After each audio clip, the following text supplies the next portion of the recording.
দাদা, এই যে ডাবগ্রাম ফুলবাড়িতে আপনাকে তৃণমূল কংগ্রেসের তরফ থেকে প্রার্থী করা হলো, এনে কি বলবেন? না, দল এখানে ব্যক্তি রঞ্জন শর্মা নয়, দলের হয়ে একটা প্রতিনিধিত্ব করছি। দলের সুপ্রিমো মমতা বন্দ্যোপাধ্যায় এবং অভিষেক বন্দ্যোপাধ্যায় ওনারা মনে করেছেন যে দলের এই কর্মীটি এই লড়াই করবে। লড়াই কোনো ব্যক্তি হয় না, সবাই মিলেই করব আমি একটা নাম মাত্র ওখানে, সবাই মিলেই লড়াই হবে, এই লড়াই করব। আপনাকে তো শিলিগুড়ি বিগত বিভিন্ন সমস্যায় দেখা গিয়েছিল এবং এসজেডি আপনি সদস্য ছিলেন, তো এইবার ডাবগ্রাম ফুলবাড়িতে কিভাবে আপনি দেখছেন? দেখেন, আমি বরাবরই হলো সমাজ সেবার মধ্যে দিয়ে উঠে আসছি, আমার রাজনীতিতে আসা, আজও করে যাই। এবং আমি কাজের পাগল। আমি বরাবরই যেখানে যেখানে স্পেস পেয়েছি আমি সেখানে কাজ করার জন্য চাইবো, যে মানুষের কাজ করা, মানুষের পাশে থাকা, গরিব মানুষের পাশে থাকা।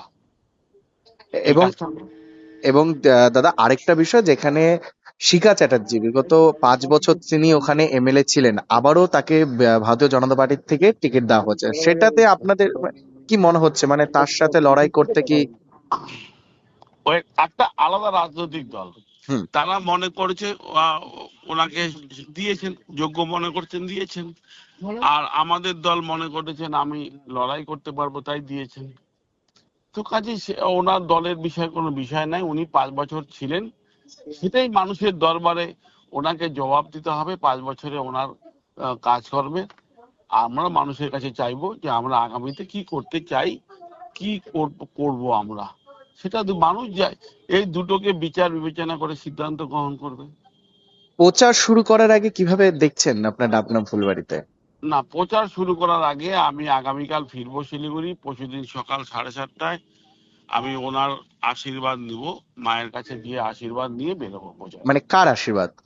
শিখা চ্যাটার্জি, উনি যিনি ক্যান্ডিডেট আছেন বিজেপি, তিনি আমার মা হন, তার আশীর্বাদ নিয়েই বেরোবো।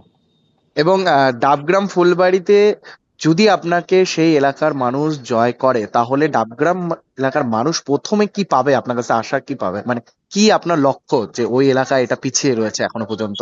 এই অঞ্চলে ব্যাপক ডেভেলপমেন্টের প্রশ্ন আছে। সবচেয়ে মোস্ট এবং ফার্স্ট প্রায়োরিটি হলো যে ডাবগ্রাম ফুলবাড়ির যে 4টা জিপি আছে, ফুলবাড়ি 1, ফুলবাড়ি 2, ডাবগ্রাম 1, ডাবগ্রাম 2, এই 4টা জিপি কে নিয়ে একটা পৌরসভা অথবা কর্পোরেশনের সঙ্গে নিয়ে আসা ফার্স্ট প্রায়োরিটি। এটাকে পৌরসভা করতেই হবে, যা জনসংখ্যা, যা ডেভেলপমেন্ট আছে, তাতে না হওয়ার কোনো কারণ নেই। এটাকে মোস্ট প্রায়োরিটি দিয়ে দেখতে হবে। মানে প্রথম আপনার লক্ষ্য থাকবে পৌরসভা গঠন করা। তারপর পরশুদিন থেকে আপনার প্রচার শুরু। অবশ্যই মায়ের আশীর্বাদ নিয়ে। ধন্যবাদ দাদা আপনাকে। Okay. Interiors prefixed cost per सारे ब्रांडेड प्रोडक्ट्स के साथ आपकी शांति के लिए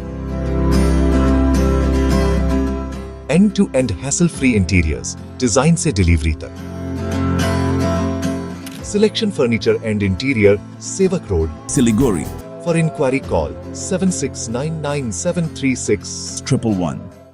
शादी या फंक्शन में हो या डे संजोना, डॉक्यूमेंट्री हो या विज्ञापन बनवाना, प्रोडक्ट की ब्रांडिंग को न ए रंग लगाना, कैंडिड शॉट से बल्क कराना, हर तस्वीर में जादू लाना, हर फ्रेम में हो कला का खजाना, खूबसूरती और क्रिएटिविटी जब साथ निभाना। सारांश में फोटोग्राफी या सिनेमाटोग्राफी हो करवाना तो सोमानी डिजिविजन में ही आना। सोमानी डिजिविजन फरियाद को बनाए खास, कॉन्टैक्ट 9434023813।